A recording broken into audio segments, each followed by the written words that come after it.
Luar biasa. Baik. Sekali kami boleh Ini. bertemu dengan Bapak Ibu di tempat ini penuh dengan sukacita. Mari kita bersama-sama memuji, mempermuliakan nama Tuhan. Kita mau pujikan lagu nomor 65, Yesus Kemuliaan. Enggak tahu di mana. Masih ada satu.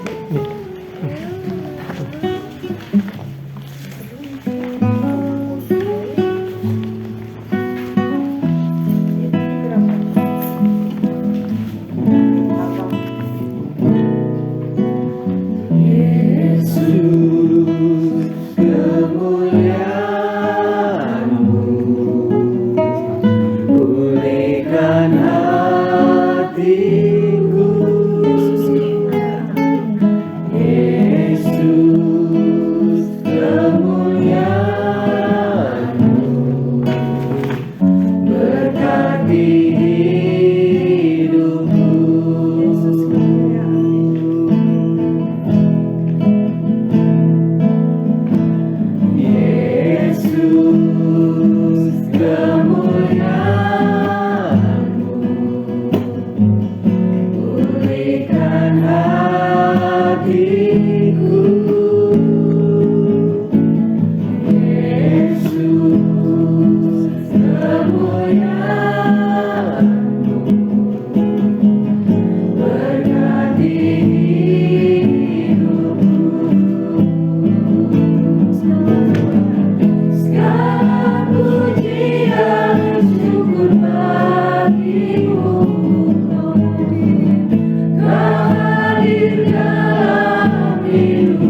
Amin. Amin. Kita mau lanjutkan pujian kita nomor 72, Mazmur 63.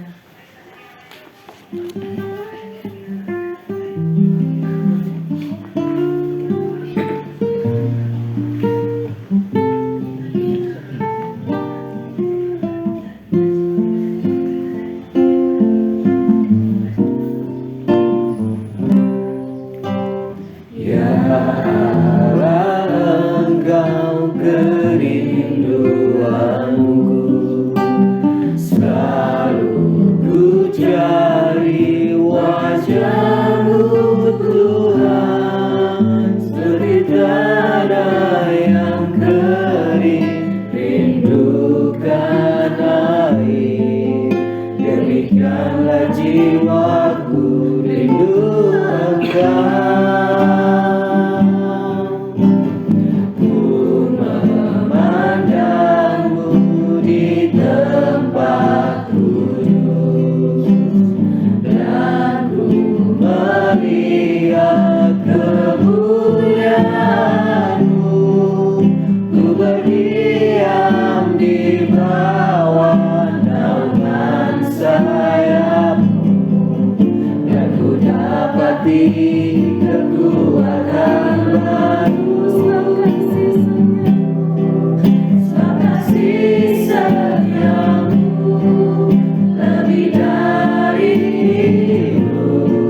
Kasih Tuhan begitu besar dalam hidup kita. Biarlah kita selalu merindukan Tuhan dalam kehidupan kita. Sebentar kita mau dengarkan firman Tuhan. Kita menyanyikan lagu Kau Sangat Ku Cinta nomor 74.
sudah menyampaikan pujian dan yang berkati ya Bapa.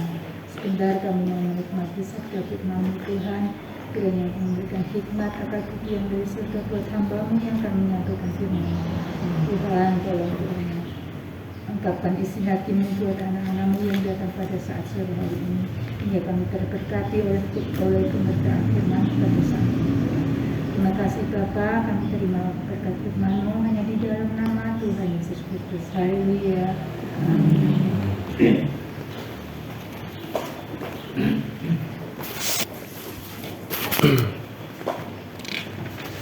Shalom Bapak Ibu, saudara sekalian. Puji Tuhan, kita dapat berkumpul sore hari ini sama-sama. Tempat ini, mula pertama saya ucapkan terima kasih untuk tuan rumah, Bapak Ibu Yarnia dan keluarga sudah membuka tempat ini untuk kita sekalian dapat bersama-sama berbicara, sama-sama sharing tentang firman Tuhan, dan kita akan sama-sama melanjutkan pembahasan kita tentang firman Tuhan. Bapak Ibu saudara sekalian, di hari ini ada tema yaitu lahir dari Allah, berbuat kebenaran ya. Mereka yang lahir dari Allah dikatakan akan berbuat kebenaran. Kita melanjutkan pembacaan firman Tuhan di 1 Yohanes pasal yang kedua. 1 Yohanes pasal 2 ayat yang ke-28 dan 29 ya. 1 Yohanes pasal 2 ayat 28 dan 29. Monggo. 1 Yohanes pasal 2 ayat 28 dan 29. Anak-anak Allah, maka sekarang anak-anakku, tinggallah di dalam Kristus, supaya apabila Ia menyatakan dirinya, kita beroleh keberanian percaya dan tidak usah malu terhadap Dia pada hari kedatangannya. Jikalau kamu tahu bahwa Ia adalah benar, kamu harus tahu juga bahwa setiap orang yang berbuat kebenaran lahir daripadanya. Ya, terima kasih. Berbahagia setiap kita yang baca, mendengar, juga yang melakukan firman Tuhan. Bapak Ibu saudara sekalian, seperti yang kita ikuti dari PA ke PA, bagaimana dalam pasal-pasal ini Rasul Yohanes menekankan beberapa hal. Kalau dari awal dia menekankan tentang firman hidup, bahwa apa yang disaksikan oleh Yohanes, apa yang dilihat, itulah semua yang dituliskan, itu mengenai Yesus Kristus. Dan kemudian kita berbicara tentang Allah adalah terang ya, di dalam Dia ada terang, di dalam Dia tidak ada kegelapan. Kemudian kita juga berbicara tentang Kristus menjadi pengantara kita ya kepada Allah Bapa. Kemudian juga ada perintah-perintah untuk kita saling mengasihi. Kemudian juga ada pembahasan tentang antikristus.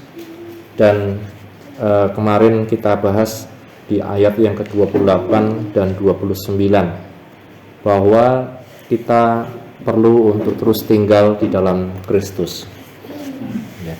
Yang menjadi pertanyaan bukan pengalaman kita dulu saat kita mungkin mengalami berbagai macam pengalaman dengan Tuhan, tetapi pertanyaannya adalah bagaimana kita sekarang. Apakah kita masih tinggal di dalam Kristus? Apakah kita masih dikatakan dalam bahasa sederhananya setia ya, setia kepada Tuhan? Bukan tentang yang dulu tetapi yang sekarang ya. Apakah kita masih tetap tinggal di dalam Kristus? Supaya dikatakan apa? Apabila Ia menyatakan dirinya, kita beroleh keberanian percaya atau kepercayaan diri dan tidak malu terhadap Dia pada hari kedatangannya. Kemudian di ayat 29 yang hari ini kita bahas, jikalau kamu tahu bahwa Ia adalah benar, kamu harus tahu juga bahwa setiap orang yang melakukan kebenaran lahir dari Dia. Jadi kita mungkin dari ayat ini bisa mengambil kesimpulan sederhana, orang yang lahir dari Kristus dikatakan dia akan melakukan kebenaran. Orang yang lahir dari Kristus dia akan melakukan kebenaran. Nah, ini Bapak Ibu. Kita di minggu pagi kita beberapa kali ya membahas tentang lahir baru. Kemarin juga kita bahas tentang lahir baru, bahwa orang itu dikatakan bisa mungkin sudah dewasa secara umur, usia sudah tua, tapi belum tentu dia mengalami satu kelahiran baru di dalam Tuhan. Nah, kita melihat di Yohanes ini tanda orang yang lahir dari Tuhan, lahir dari Allah, lahir dari Kristus, dikatakan dia akan melakukan kebenaran. Yang menjadi masalah Bapak Ibu saudara sekalian, mungkin juga nanti Bapak Ibu bisa berpendapat ya, yang namanya kebenaran itu seringkali bisa berbeda-beda kalau kita tidak punya patokan. Setidaknya kalau kita belajar dari firman Tuhan, ada berbagai macam kebenaran. Ada kebenaran yang dari Tuhan sendiri, kebenaran dari firman Allah, kebenaran yang itu sifatnya absolut atau mutlak. Tetapi juga dikatakan ada kebenaran manusia, ya. Kebenaran manusia yang dihasilkan dari pemikiran-pemikiran manusia. Ada juga mungkin kebenaran yang itu diproduksi sejatinya dari iblis, ya. Kebenaran-kebenaran yang ada di dalam dunia ini, ya. Karena kalau kita tidak punya patokan yang mutlak Bapak Ibu saudara sekalian, seringkali kita bisa bingung. Jadi mana yang benar dalam hidup ini? Mana yang benar? Ya. Jadi Bapak Ibu saudara sekalian, kita misalnya hal yang sederhana saja. Kita ambil contoh kasus tadi saya mengikuti peringatan Hari Lingkungan Hidup Sedunia Bapak Ibu di Kalianget ya, mewakili FKGW. Di sana temanya itu lawan sampah plastik. Ya. Lawan sampah plastik ya. Ya, tapi ketika acara snacknya ternyata pakai botol plastik. Bingung juga ya. Jadi Bapak Ibu saudara sekalian, jadi ini kita disuruh melawan tapi minumnya pakai plastik. Ya, jadi seringkali kita melihat Bapak Ibu, kebenaran di satu pihak belum tentu menjadi kebenaran bagi yang lain. Lawan sampah plastik, Bapak Ibu kalau katakan kepada para pengusaha plastik, wah bisa marah ya. Ya, di tempat kita ya ada yang toko plastik dan lain sebagainya. Coba kita kalau di gereja kampanye lawan sampah plastik, wah ini pasti apa maksudnya ini ya. Jadi Bapak Ibu jelaskan, kebenaran bagi satu pihak belum tentu menjadi kebenaran bagi pihak lain. Ya, kebenaran di satu pihak bagi pihak lain, loh itu justru mengganggu bisnis saya, ya, justru mengganggu di pihak lain. Orang-orang lingkungan hidup, para aktivis mengatakan mengurangi plastik dan lain sebagainya. Nah, Bapak Ibu begitu. Misalnya ada lagi contoh sederhana, kebenaran tentang misalnya Bapak Ibu yang mungkin mengalami tentang parkir saja ya, di jalan raya parkir. Sebenarnya harga parkir motor itu 1.000 atau 2.000 ya, misalnya 2.000 ya. Kalau mobil berapa? 2.000 atau 3.000? 5.000. Oh iya, jadi Bapak Ibu kalau berapa ya? Masir yang tahu yang absolutnya. Jadi kebenaran absolutnya masirnya kan polisi ya. Kan kalau saya kasih parkir dan tukang parkirnya nggak mau malah. Karena Pak polisi.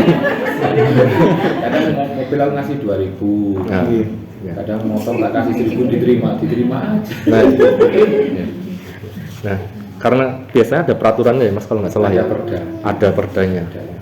Jadi Bapak Ibu seringkali kita kebenarannya adalah kita bingung ya, karena kita tidak tahu yang benar. Dan misalnya kita harusnya 2.000 misalnya parkir mobil ya, kita ngasih 2.000 diterima tapi tidak terima kasih misalnya di tempat, kemudian kita kasih lagi besok 3.000, oh dikasih 3.000 kemudian terima kasih, oh ternyata yang benar 3.000 berarti, padahal mungkin perdanya 2.000 mungkin. Jadi seringkali segala sesuatu itu bisa menjadi benar, bisa menjadi tidak benar, karena yang pertama kita tidak tahu sebenarnya aturan yang absolut atau yang pasti itu seperti apa. Ya, kalau di Salatiga kakak saya masih 2.000 semua, ya, mobil, ya, maksudnya tidak mengeluh, ya, tidak dengan apa ya, kadang ada orang kita kasih 2.000 kemudian beda gitu ya Bapak Ibu ya, mukanya masam apa gitu ya, mukanya ndak enak ya. Tapi kalau kita kasih 3.000, wah jadi senyum ya, jadi oh ternyata 3.000, akhirnya kita tahu kebenarannya seperti itu, padahal belum tentu peraturannya seperti itu. Nah, maka kita melihat tentang kebenaran ini bahwa di dunia ini Bapak Ibu saudara sekalian, segala sesuatu itu bisa ternyata menjadi benar kalau itu menurut pendapatnya pribadi. Yang kedua, kalau kemudian pendapat pribadi ini sudah semakin ramai menjadi pendapat komunal, komunitas, itu bisa menjadi benar juga. Ya, misalnya, ya pernah kita bahas beberapa waktu yang lalu lah tentang Roma pasal 1 Bapak Ibu saudara sekalian, tentang LGBT misalnya, tentang isu-isu seperti itu. Ya, di Indonesia mungkin masih banyak sekali yang menentang, tetapi di luar negeri dengan hak asasi manusia, kebebasan berpendapat, dan lain sebagainya, kita melihat banyak yang sudah mulai melegalkan. Bahkan gereja juga bisa memberkati pasangan yang sejenis, ya. Bahkan hamba Tuhannya juga bisa ditahbiskan, ya, ketika dia tahu orientasi seksualnya sejenis dan lain sebagainya. Maka kita melihat Bapak Ibu, bagaimana kita mendudukkan kebenaran firman itu dalam kehidupan kita, ya. Karena kalau kita sebenarnya sebagai manusia diberi akal budi oleh Tuhan, kita seringkali bisa yang namanya untuk membenarkan diri kita sendiri sesuai dengan kebenaran kita sendiri. Maka seperti kasus-kasus tadi, topik-topik tadi Bapak Ibu saudara sekalian, dari hal-hal yang sehari-hari yang sederhana kita bisa kemudian menilai, oh ternyata ya benar itu belum tentu sesuai dengan apa yang absolut mutlak sesuai dengan firman Tuhan, ya, tetapi benar itu ternyata bisa berdasarkan perasaan sendiri.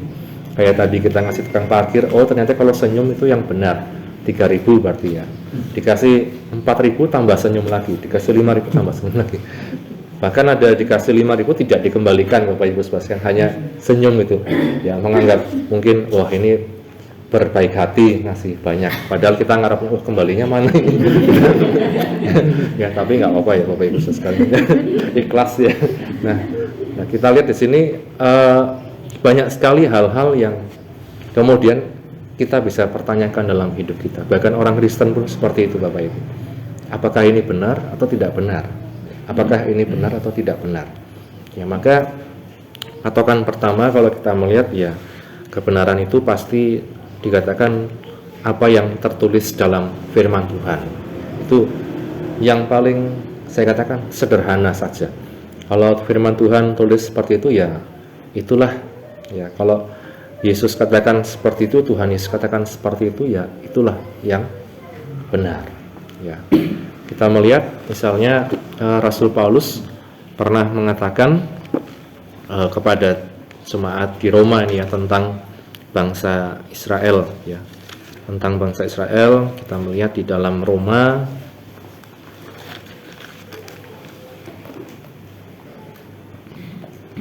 pasal 10 Pak Iwan, iya, dari ayat 1, minta tolong. Roma pasal 10 ayat 1. Saudara-saudara, keinginan hatiku dan doaku kepada Tuhan ialah supaya mereka diselamatkan. Sebab aku dapat memberi kesaksian tentang mereka bahwa mereka sungguh-sungguh giat untuk Allah, tetapi tanpa pengertian yang benar. Sebab oleh karena mereka tidak mengenal kebenaran Allah dan oleh karena mereka berusaha untuk mendirikan kebenaran mereka sendiri, maka mereka tidak takluk pada kebenaran Allah. Ya, sampai di sini kita lihat Bapak Ibu, siapa mereka ini yang dikatakan, yaitu maksudnya bangsa Israel, ya, umat pilihan Allah. Kerinduan hatiku, keinginan hatiku, doaku supaya mereka, bangsa Israel itu selamat, orang-orang Yahudi. Sebab dikatakan mereka ini sungguh-sungguh giat, sungguh-sungguh melakukan ibadahnya, ritualnya.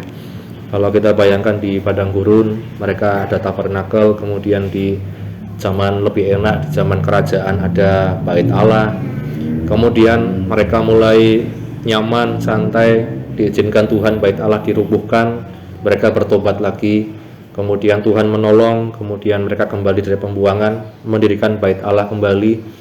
Mereka kemudian ibaratnya lupa lagi sama Tuhan, roboh lagi bait Allah, dan seterusnya ya, sampai sekarang makanya bait Allah itu sudah beberapa kali dirobohkan. Mereka dikatakan sungguh-sungguh giat tetapi tanpa pengertian yang benar ya, jangan sampai kita juga sungguh-sungguh giat sama Tuhan, setia sama Tuhan, tetapi tanpa pengertian yang benar. Artinya dikatakan firman Tuhan tadi, mereka tidak mengenal kebenaran Allah dan berusaha mendirikan kebenaran mereka sendiri.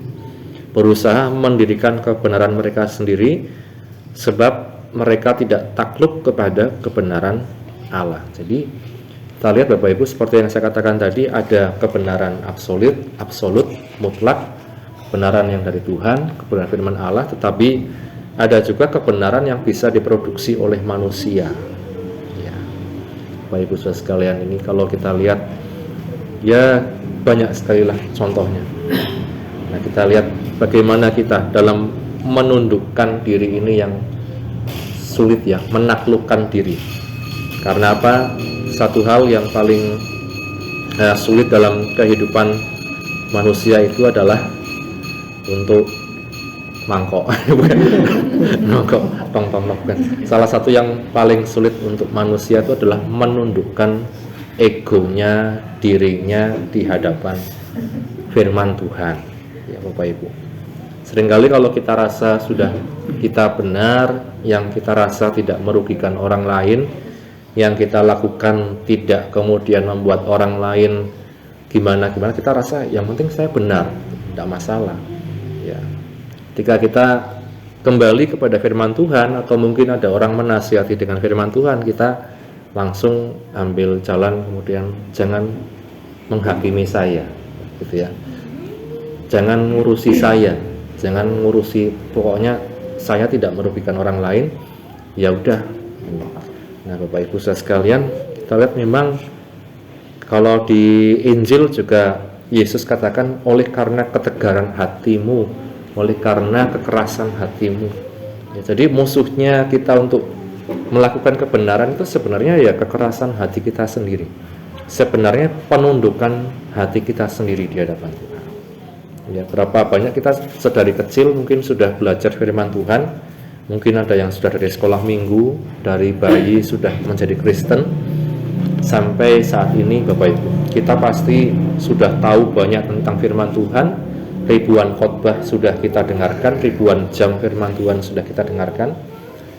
Seringkali yang menjadi masalah adalah apakah kita dengan rela hati bisa melakukan, menundukkan diri.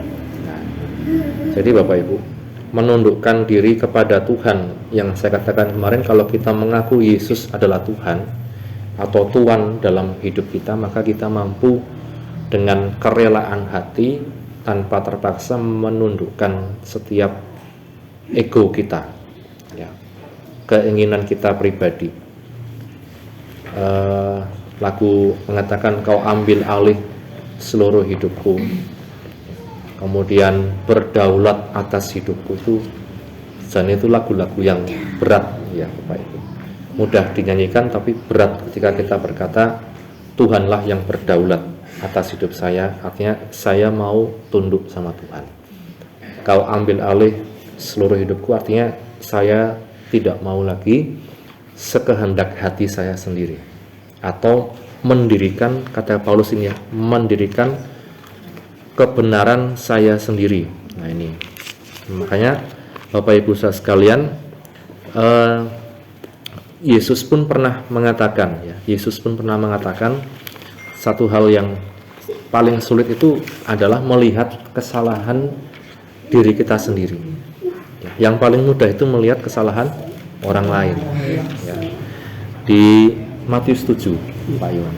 Matius 7 mulai dari ayat 1 nih. Matius pasal 7 ayat 1, hal menghakimi. Jangan kamu menghakimi supaya kamu tidak dihakimi.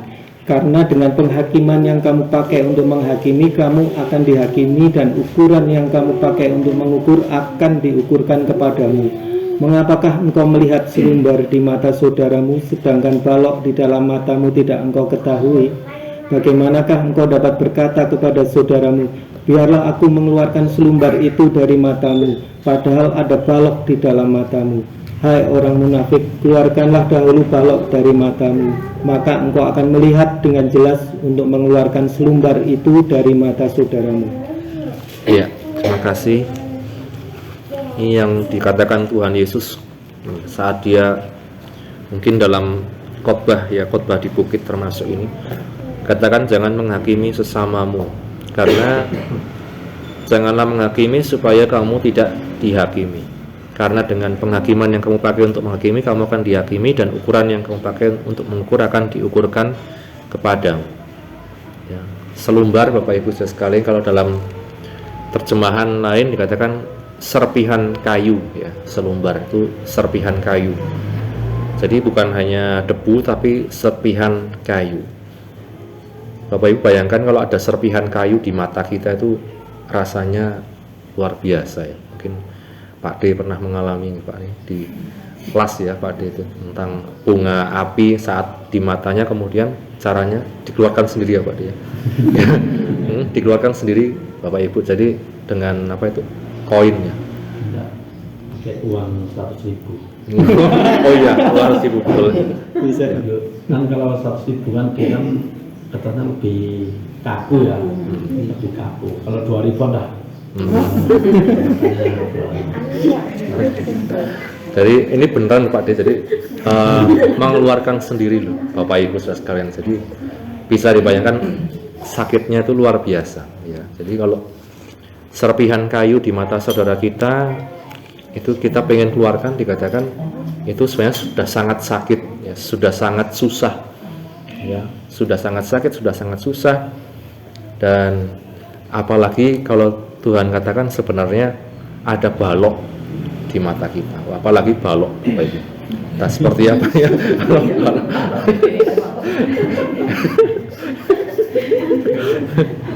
Lihat. Nggak bisa melihat malah ya, Bapak Ibu sekalian. Kita dengan PD-nya itu ada selumbar kayu, ada serpihan kayu. Ya. Kalau cara Pak D mungkin cari lembaran 100.000 sini saya keluarkan gitu. Padahal dikatakan ada balok di sini. Nah, jadi Bapak Ibu bayangkan sakitnya ya. Jadi sangat sakit. Jadi bukan selumbar itu bukan cuma kita ngeluarin kucak-kucak debu itu kemudian kita siram air dan lain sebagainya, tetapi justru ada dalam mata kita ini selumbar serpihan kayu yang harus dikeluarkan. Nah, Bapak Ibu saudara sekalian, selumbar saja sudah sangat sakit, apalagi ada balok ya. Balok.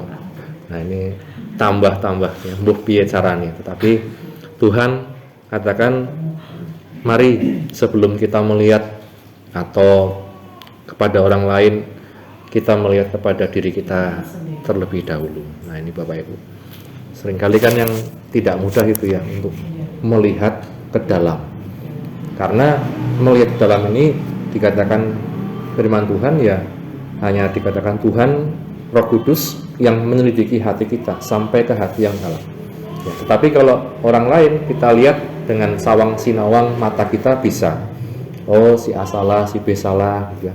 Padahal dikatakan ada balok ya. Nah, karenanya Bapak Ibu saudara sekalian, firman Tuhan katakan kebenaran diri sendiri. Yang pertama tadi adalah kebenaran dari Allah, kebenaran yang dari Tuhan, yang dari firman Tuhan. Yang kedua, mari kita mulai dari diri kita sendiri ya. Sebelum kita melihat orang lain, kita lihat diri kita sendiri. Kalau kita sebelum menghakimi orang lain, hakimi diri kita sendiri terlebih dahulu ya. Caranya bagaimana? Di hadapan Tuhan ya, di hadapan Tuhan dikatakan tidak ada yang tersembunyi ya, tidak ada yang tersembunyi ya. Mazmur 139, Mazmur yang sangat indah ini Bapak Ibu. Kita tidak dapat kemana-mana, tidak dapat melakukan apa-apa tanpa sepengetahuan Tuhan. mulai dari ayat 1. Mazmur pasal 139. Doa di hadapan Allah yang Maha Tahu. Untuk pemimpin biduan, Mazmur Daud. Tuhan, Engkau menyelidiki dan mengenal aku. Engkau mengetahui kalau aku duduk atau berdiri. Engkau mengerti pikiranku dari jauh. Engkau memeriksa aku kalau aku berjalan dan berbaring. Segala jalanku Kau maklumi. Sebab sebelum lidahku mengeluarkan perkataan, sesungguhnya semuanya telah Kau ketahui ya Tuhan. Dari belakang dan dari depan Engkau mengurung aku dan Engkau menaruh tanganmu ke atasku. Terlalu ajaib bagiku pengetahuan itu, terlalu tinggi, tidak sanggup aku mencapainya. Kemudian kita potong di ayat 23 dan 24. Ayat 23 dan 24. Selidikilah aku ya Allah dan kenalah hatiku, ujilah aku dan kenalah pikiran-pikiranku. Lihatlah apakah jalanku serong dan tuntunlah aku di jalan yang kekal. Amin. Ya. Selidikilah aku ya Allah dan kenalah hatiku, atau dalam terjemahan lain dikatakan selamilah hatiku. Bapak Ibu kalau suka renang ya mungkin tahu ya, menyelami lebih ke dalam ya. Kalau dikatakan firman Tuhan, selidikilah aku, selamilah hatiku, ujilah aku, ketahuilah pikiranku.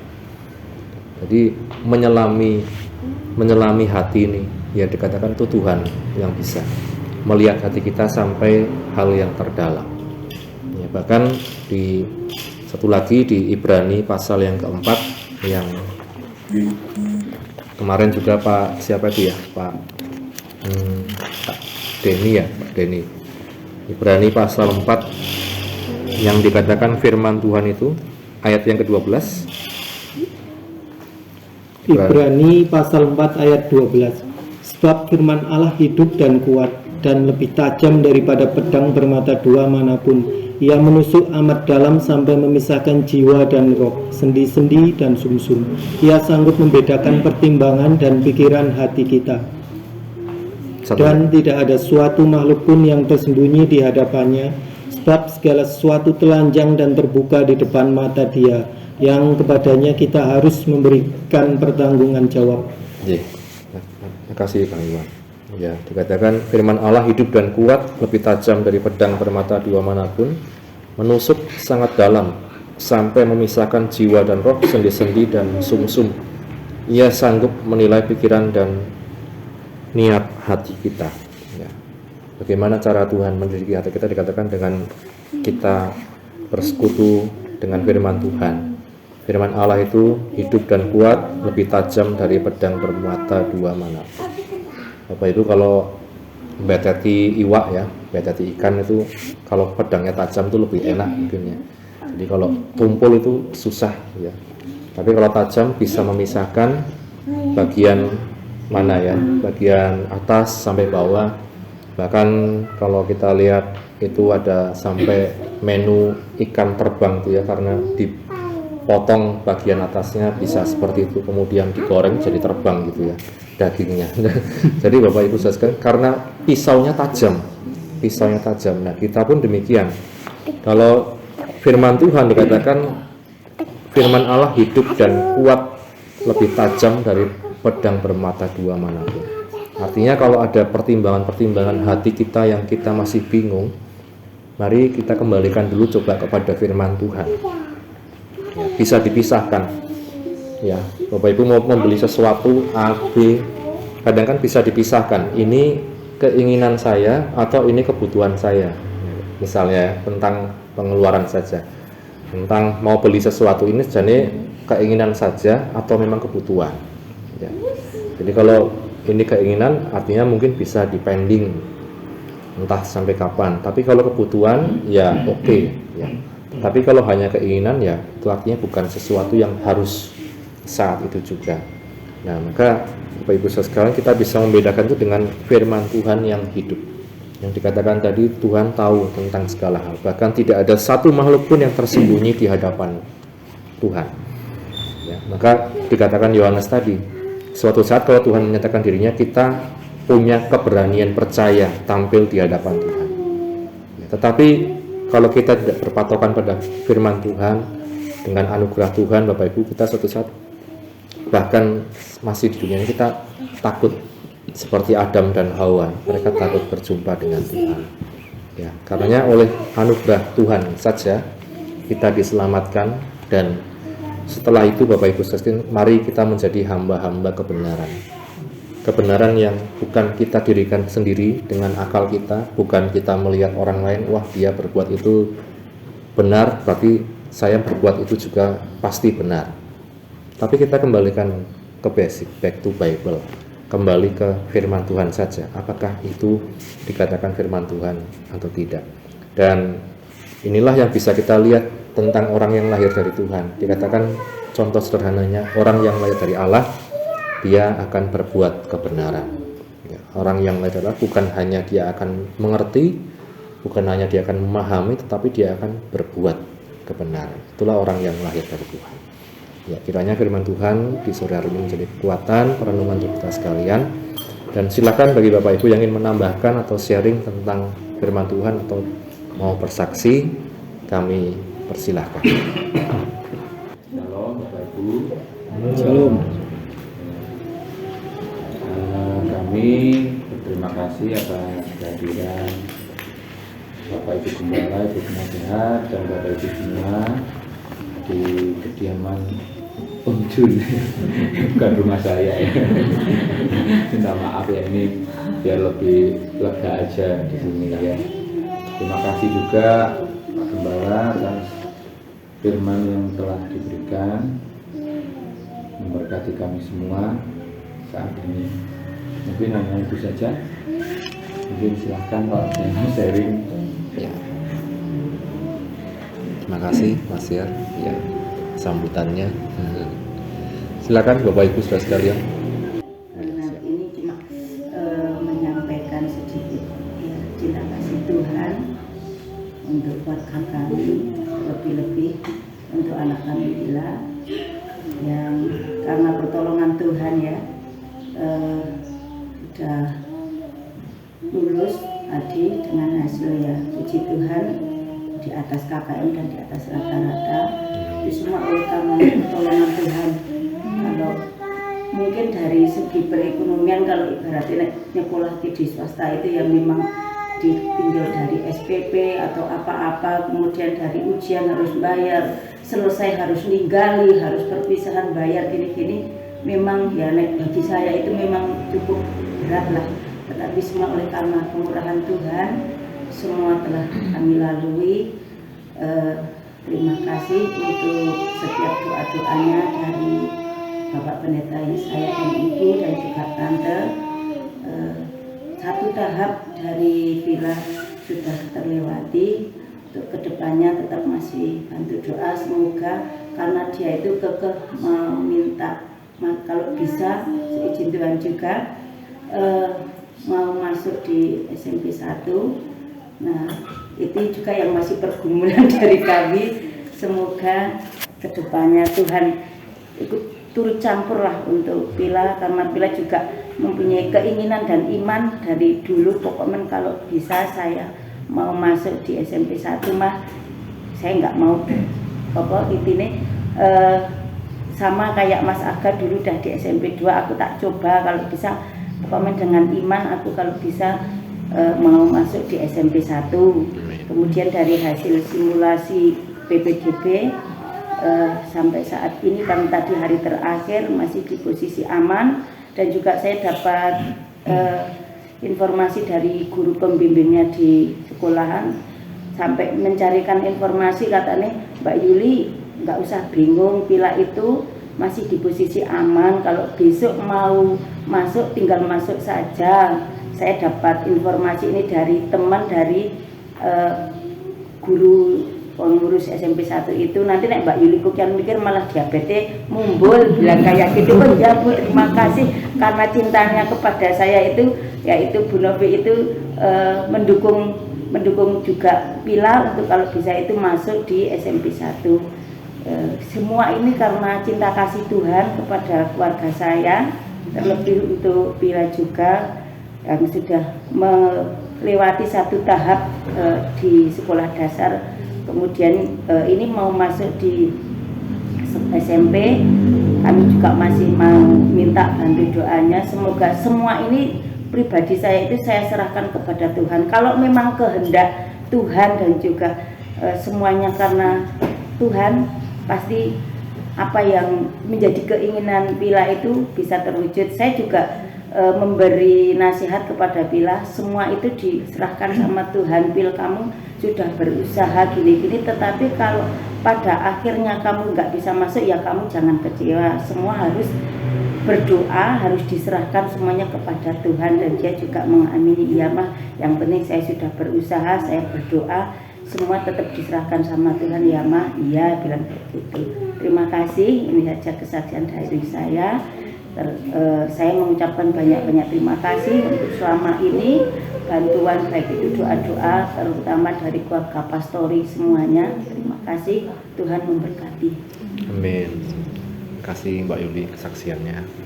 Bang Vila, kita doakan bersama setiap keinginannya Tuhan tolong ya. Silakan Bapak Ibu yang mau menambahkan lagi.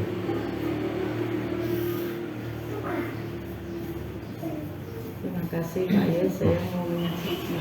Terima kasih buat Bapak Gembala dan Ibu Gembala, juga Ibu Penasehat, saya juga buat jemaat Gunung Hermon. Saya mengucapkan terima kasih atas bantuan doa buat anak saya Kesha sudah lulus SMA dan Kesha si Salom lulus SMP, dan mohon bantuan doa untuk Salom nanti mau masuk ke SMK dengan jurusan mengambil tata boga. Kiranya Tuhan campur tangan nanti bisa diterima di SMK 1 Wonosobo. Terima kasih. Inilah yang saya berikan ucapan syukur pada Tuhan telah memelihara keluarga saya, walaupun saya penuh dengan pergumulan anak-anak saya, tapi saya percaya Tuhan pasti pelihara saya. Terima kasih Hakim, mungkin Bu Penasehat juga jemaat seluruhnya. Inilah yang saya, dan saat ini saya ingin kiranya mohon bantuan doanya saja untuk saya tinggal satu menyekolahkan anak saya selalu. Semoga kedepannya sampai selesai. Amin. Terima kasih, Tuhan berkati. Amin. Terima kasih Desli kesaksiannya, dan kita doakan bersama Bapak Ibu untuk Kesia dan juga Shalom ya, masa depannya Tuhan yang tolong semuanya, berikan yang terbaik. Tuhan tadi kalau menghakimi itu menghakimi sama mengingatkan itu apa ya bedanya?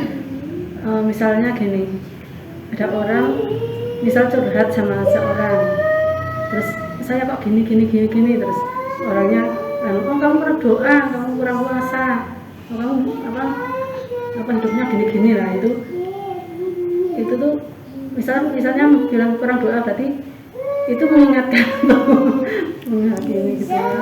Kalau menghakimi sama apa itu mengingatkan, apa menghakimi? Bilang tadi udah doa, kadang jatuh di jalan, oh kamu doanya nggak sungguh-sungguh gitu ya, gimana? Jawabannya gitu. Ya. Menghakimi dan mengingatkan. Mungkin ada yang mau berpendapat Bapak Ibu yang mungkin untuk kalau mengingatkan Tuhan hal yang biasa kita lakukan lalu diingatkan. Tapi kalau menghakimi kan menuduh seseorang, tapi belum kita tahu hal yang kita lakukan kepada dia gitu. Tapi kalau mengingatkan hal yang kamu udah makan belum, nanti mengingatkan gitu. Oh, udah minum belum, oh, udah belajar belum, karena besok kan mau ulangan apa itu. Kalau menghakimi kan ibaratnya gini, kamu tuh gara-gara kamu ndak naik kelas, kamu tuh jarang doa, jarang belajar, tapi kita nggak tahu yang dia lakukan bagaimana. Mungkin itu tahu saya. Ya. Makasih Pak D. Ya. Ada lagi Bapak Ibu mungkin yang mau berpendapat? mungkin atau yang mengalami ya, pernah seperti itu.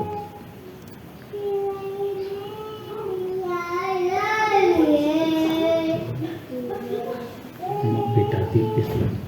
Betty, Memarahi juga, Bet, memarahi, mengingatkan. Betty ya Pak ya, beda tipis. Jelas 12. Betty Lavea. Kalau di sini dikatakan menghakimi itu adalah suatu perbuatan atau tindakan yang dilakukan dengan sengaja untuk mengkritik, mengecam, menilai, mengkritisi, memilah, memisahkan atau mendiskriminasi, membedakan antara yang baik dan jahat, benar dan salah, menyaring dan menganalisis bukti yang benar terhadap seseorang. Jadi apa ya? Memang ada istilah menegur, ada istilah apalagi ya yang lainnya, menegur, kemudian tadi mengingatkan, kemudian menghakimi dan lain sebagainya. Kalau menghakimi mungkin lebih ke seperti yang kata Pak D tadi ya, kita tidak tahu sebenarnya aslinya seperti apa, tapi kemudian kita sudah menilai sesuai dengan bayangan kita, padahal kita tidak punya bukti. Kalau di pengadilan itu kan harus sebenarnya ada bukti ya, paling tidak 2 atau 3 alat bukti sah ya Pak ya. Jadi kita hanya mungkin dengar perkataan orang itu kan satu alat bukti, tapi itu pun tidak tahu kebenarannya. Tapi kemudian kita mengatakan hal tersebut, kemudian sudah menilai orang tersebut sesuai dengan yang dikatakan orang tersebut, padahal kita belum tahu yang sama. Makanya kalau itu mungkin menghakimi, lebih ke situ. Jadi kita tidak tahu sebenarnya, kita tidak punya bukti, tapi kita sudah menilai orang seperti yang kita perkirakan. Kalau mengingatkan mungkin ya sesuatu yang lebih umum ya, seperti yang tadi Pak D, apakah sudah makan atau belum dan lain sebagainya. Ya, jadi Bapak Ibu saudara sekalian, dulu pun saya pernah seperti itu ya, saat mungkin dulu masa muda, pelayanan dan lain sebagainya. Ketika saya kuliah, kemudian waktu ada ibadah, kemudian saya ngantuk gitu ya, karena malamnya harus kerjakan tugas. Kemudian ada yang katakan, "Loh, kamu enggak saat teduh ya?" Gitu kan. Kok matanya ngantuk ya, padahal kerjakan tugas Bapak Ibu. Jadi seringkali orang hanya langsung menilai di saat itu, saat dia melihat hal tersebut, tanpa tahu backgroundnya, latar belakang, bukti-bukti dan lain sebagainya. Ya, mungkin itu. Dan seperti yang dikatakan firman Tuhan itu ya, biarlah hanya firman itu yang menghakimi kita. Ya, dikatakan penghakiman yang dari firman itu yang pertama saya katakan tadi, pertama-tama kita menghakimi diri kita sendiri terlebih dahulu sesuai dengan apa yang dikatakan firman Tuhan. Jangan kita lebih dulu melihat kepada orang lain. Ya. Kemudian tentang mengingatkan itu tidak salah, tentu tidak salah. Mengingatkan, ayo jangan lupa baca Alkitab, jangan lupa berdoa, itu mengingatkan.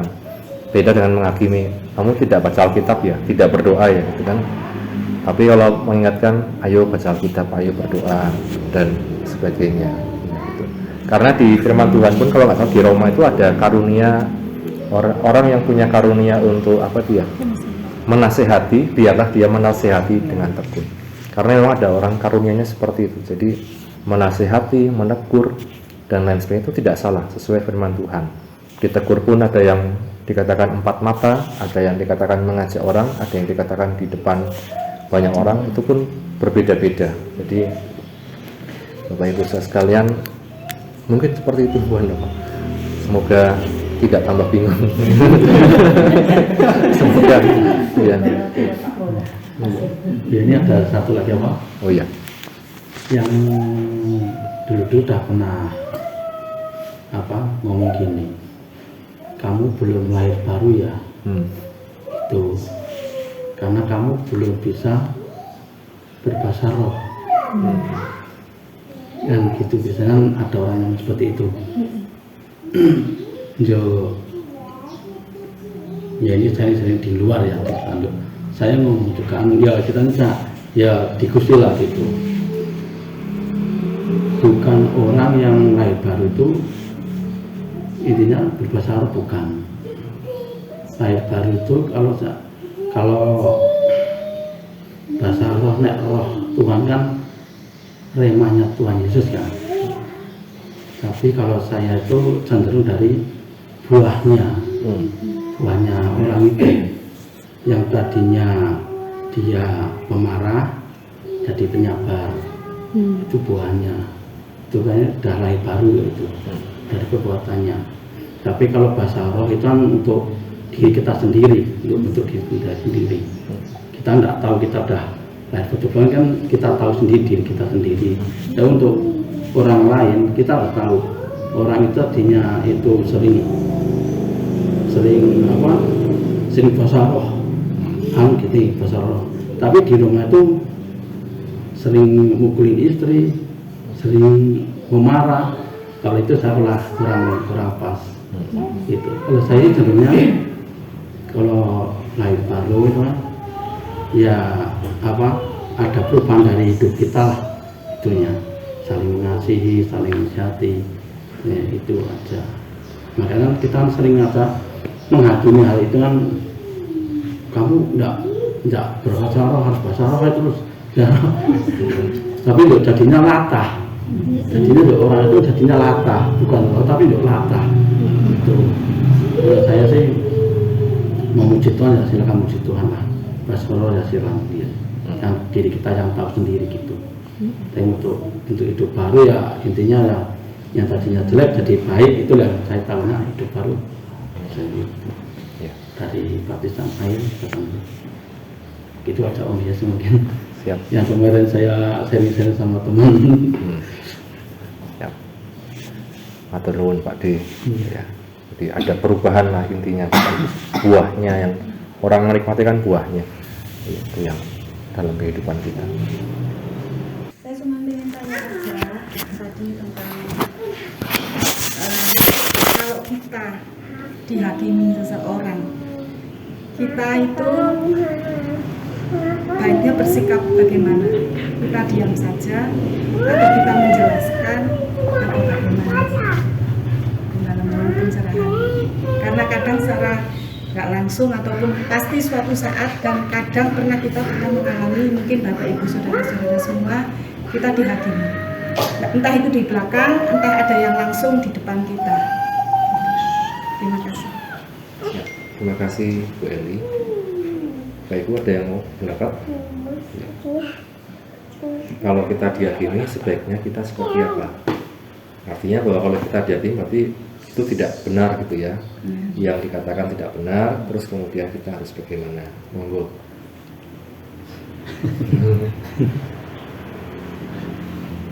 Sering kan kita punya, setiap orang pasti punya masa lalu ya. Untuk kemungkinan saya pribadi ya, kita punya masa lalu yang nggak baik, itu setiap orang pasti ada gitu. Tapi terkadang mereka yang merasa dirinya rohaninya tinggi kadang-kala main ngejas gitu. Karena kita mestinya gini, saya punya masa lalu yang mungkin nggak baik gitu. Tapi orang nggak tahu bahwa waktu saya mengalami masa lalu itu, saya mengalami ketakutan yang luar biasa. Seperti itu. Tapi orang tahunya hanya, oh itu anak itu seperti ini, oh anak itu brengsek, oh anak itu nggak taat sama orang tua. Tahunya seperti itu. Bahkan sampai saat ini, sampai detik ini, saya mengalami itu, mengalami penghakiman itu luar biasa. Orang memandang sebelah mata karena masa lalu saya, jujur karena pernikahan saya. Mereka nggak pernah tahu di pernikahan saya yang pertama saya mengalami apa, traumanya seperti apa. Bahkan harus perkataan orang yang mengatakan hati-hati, seorang hamba Tuhan mengatakan hati-hati di tengah-tengah kita ada janda. Akhirnya saya untuk menghilangkan status janda, saya menikah dengan orang lain, dengan orang gitu, mantan juga. Dalam pernikahan yang kedua saya mengalami luar biasa sakit yang luar biasa, sampai akhirnya saya harus ditendang keluar.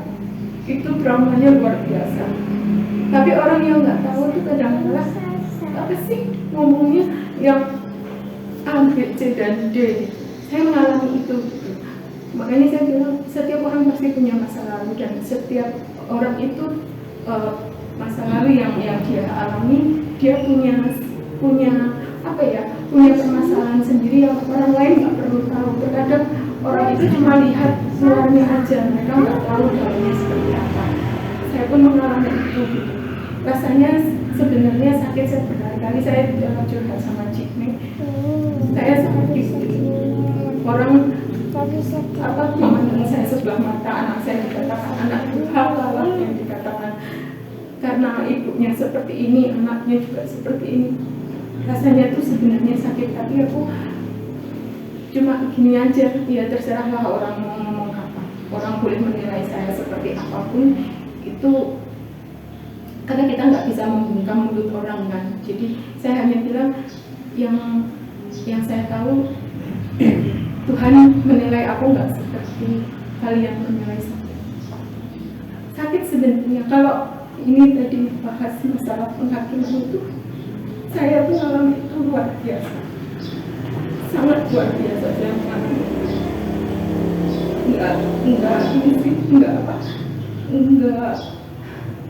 nggak main-main gitu. Bahkan saking-sakingnya saya pengen terlihat, pengen keluar dari penghakiman itu, coba cari seseorang yang bisa membuat caranya gini, ben mulia urepe gitu. Sampai kena kasus ya Pak Yer, sempat terjadi kasus ya Pak Yer, saya panggil Pak Yer itu karena sempat ada masalah.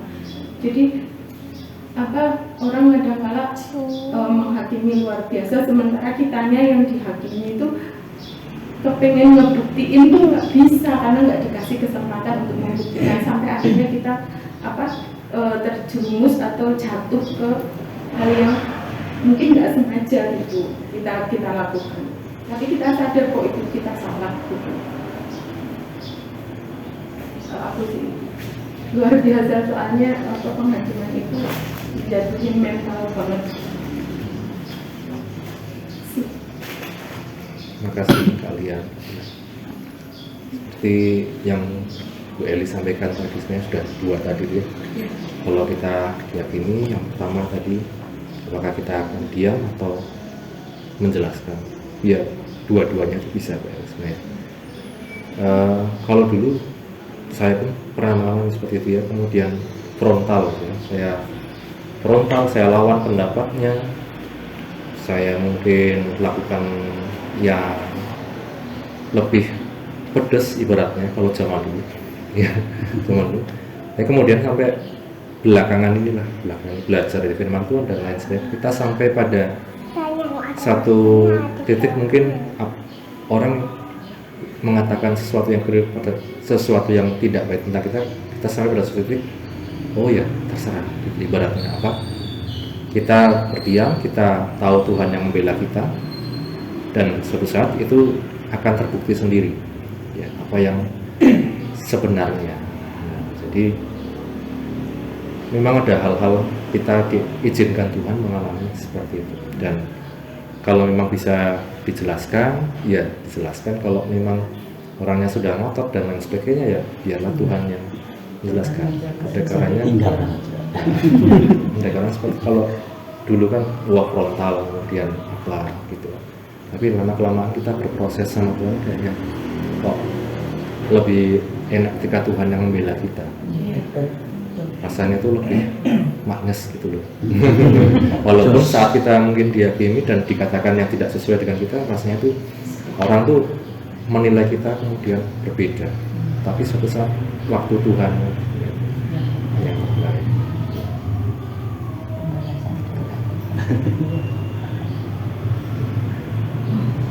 Demikian mungkin Bapak Ibu Saudara sekalian, ya, pembahasan kita di sore hari ini, kita kiranya menjadi berkat untuk kita sekalian, dan pokok-pokok doa tadi dari baik Bapak Ibu yang sudah bersaksi kiranya nanti juga bisa dibawa dalam doa syafaat. Ya, sebagai pemberitahuan saja, kita juga akan berdoa untuk Mas Edi, masih dalam tahap pemulihan, masih bergantung pada oksigen juga ya Bapak Ibu. Jadi kita doakan terus, kemudian mereka yang sakit, kemudian beberapa hari yang lalu juga ya Ibu Diah ya, Pernah ya, ibu dia tuh kesetrum sampai semaput ya Bapak Ibu sekalian.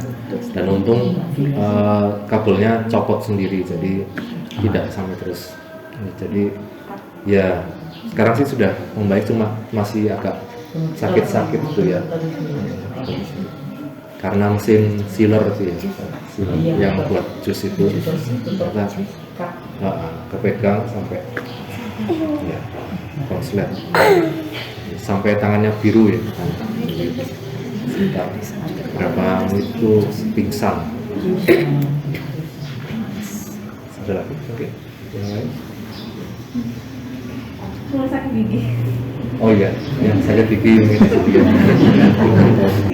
Baik Bapak Ibu, kita sudah mendengarkan firman Tuhan dan kita juga akan menaikkan doa syafaat.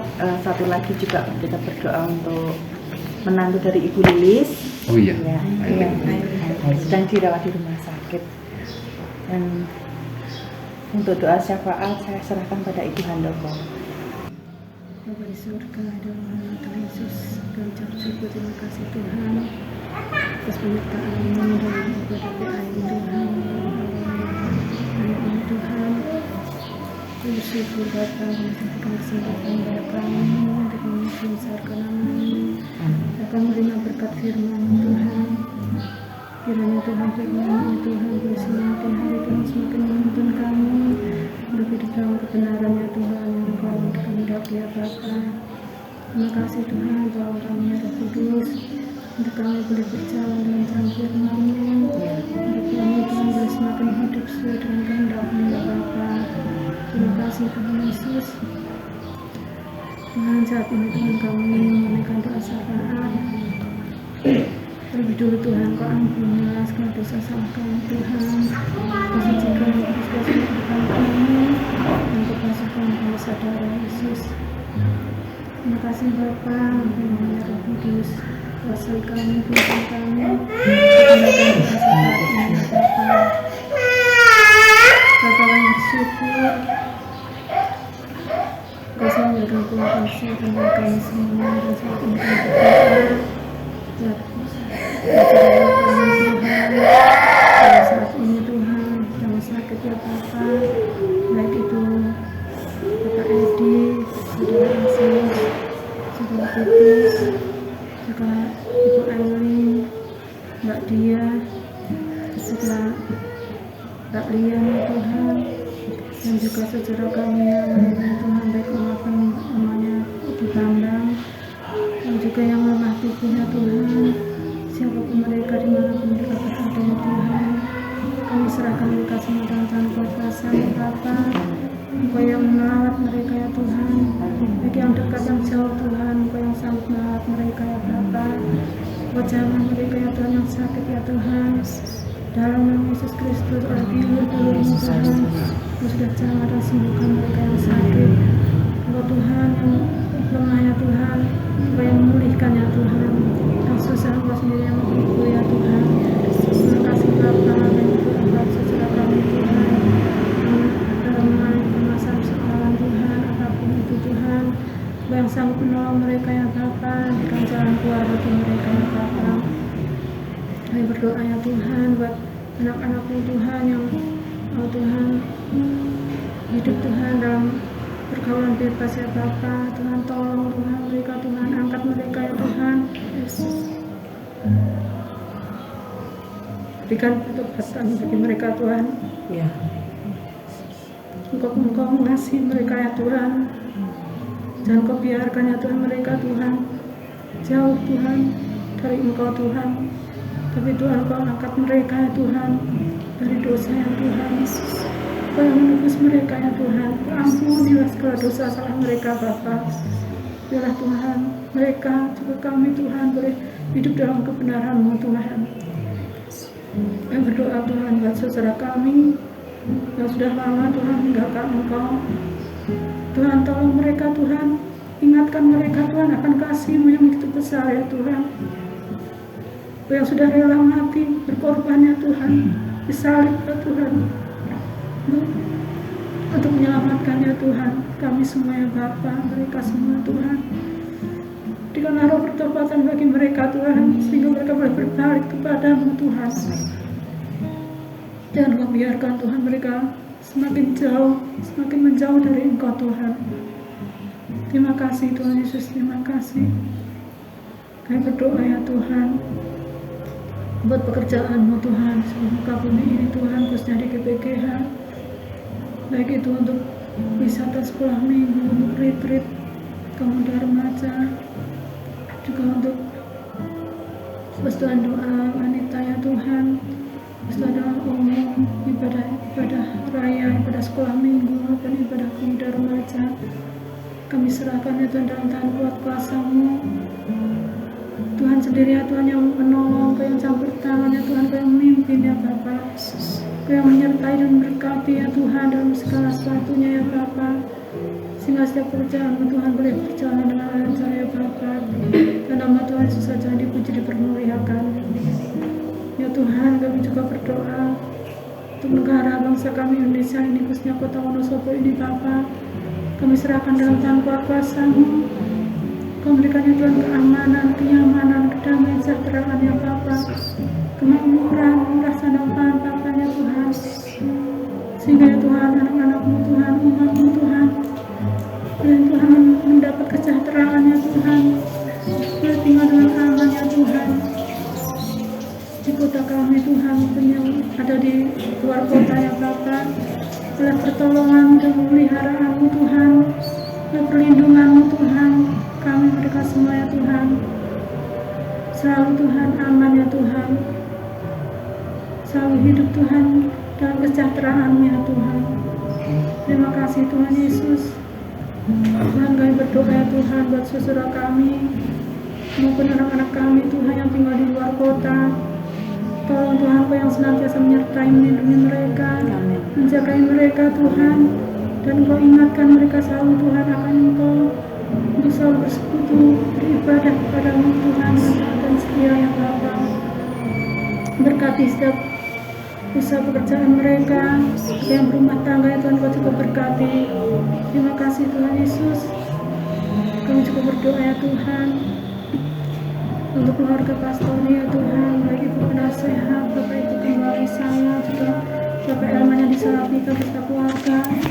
Kami serahkan dalam tangan kuat kuasa-Mu Tuhan, yang memelihara, berikan kekuatan, kesehatan, panjang umur, berkati ya Tuhan setiap kehidupan mereka, pelayanannya, juga ya Tuhan keluarga-keluarga mereka Tuhan, Kau berkati ya Tuhan. Apapun Tuhan yang menjadi pergumulan mereka, cita-cita, harapan-harapan mereka Tuhan, semua Tuhan Kau sendiri yang mengetahuinya ya Bapa, dan Kau yang sanggup melaksanakannya ya Tuhan. Terima kasih Tuhan Yesus, terima kasih ya Tuhan. Kami juga berdoa ya Tuhan buat pemulihan anak Joanna ya Tuhan. Kau juga ya Tuhan yang memberkati ya Tuhan, Kau yang memberikan kesembuhan ya Tuhan yang sempurna ya Bapa. Saya percaya Tuhan, oleh kuasa-Mu Tuhan, Joanna ya Tuhan sudah sembuh ya Tuhan, dan Kau berikan kekuatan, kesehatan, baik anak Joanna, Dania, juga kedua orang tuanya ya Tuhan, baik Bapak Ibu Yermia ya Tuhan, juga Tuhan Kau berkati ya Tuhan, Om Hawa ya Tuhan, dan keluarga ya Tuhan, dimanapun berada Kau juga berkati, juga selalu damai sejahtera ya Tuhan. Terima kasih Tuhan Yesus. Saat ini juga kami berdoa Tuhan buat kami semua yang ada hadir saat ini Tuhan. Engkau yang mengetahui setiap isi hati kami masing-masing ya Tuhan. Apapun apa itu kerinduan kami, apapun itu pergumulan kami ya Tuhan, semua kami serahkan dalam tangan kuasa-Mu Bapa. Kiranya Engkau sendiri ya Tuhan yang memberikan jalan keluar bagi kami Tuhan. Engkau yang senantiasa memberikan kelegaan ya Tuhan, jawaban bagi kami Bapa. Terima kasih Tuhan Yesus. Kami juga berdoa ya Tuhan untuk saudara-saudara kami Tuhan yang biasa mengikuti PA ini, saat ini tidak mengikutinya Bapa. Engkau rawat mereka Tuhan dimanapun berada, Kau lindungi, berkati mereka ya Tuhan. Terima kasih Bapa. Kami berdoa ya Tuhan buat hamba-hamba-Mu, orang-orang kudus-Mu Tuhan dimanapun berada, Kau yang Tuhan menolong mereka, melindungi, menjaga mereka, berkati mereka semua Bapa. Walaupun Tuhan ada yang sedang menghadapi tekanan, kekerasan, aniaya, maupun ketidakadilan ya Tuhan, karena mereka Tuhan memberitakan firman-Mu. Tuhan tolong mereka semua, Tuhan kuatkan, teguhkan iman, percaya mereka kepada-Mu Bapa. Kau yang membela mereka ya Tuhan. Terima kasih Tuhan Yesus, terima kasih Tuhan. Bila sebentar ya Tuhan, kami semua juga akan kembali ke rumah masing-masing.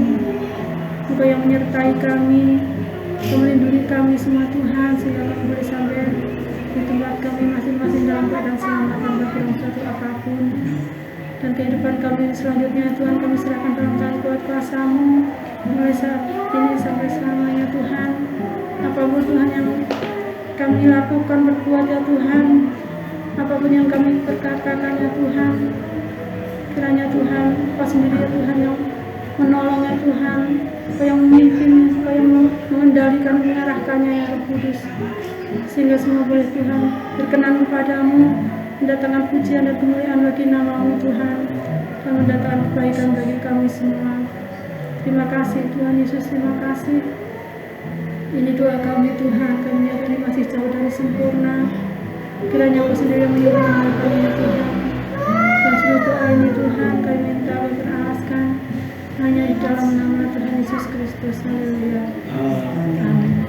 Tuhan memberkati engkau dan melindungi engkau. Amin. Tuhan menyinari engkau dengan wajahnya dan memberi engkau kasih karunia. Amin. Tuhan menghadapkan wajahnya kepadamu dan memberi engkau damai sejahtera. Amin. Dalam nama Tuhan Yesus Kristus.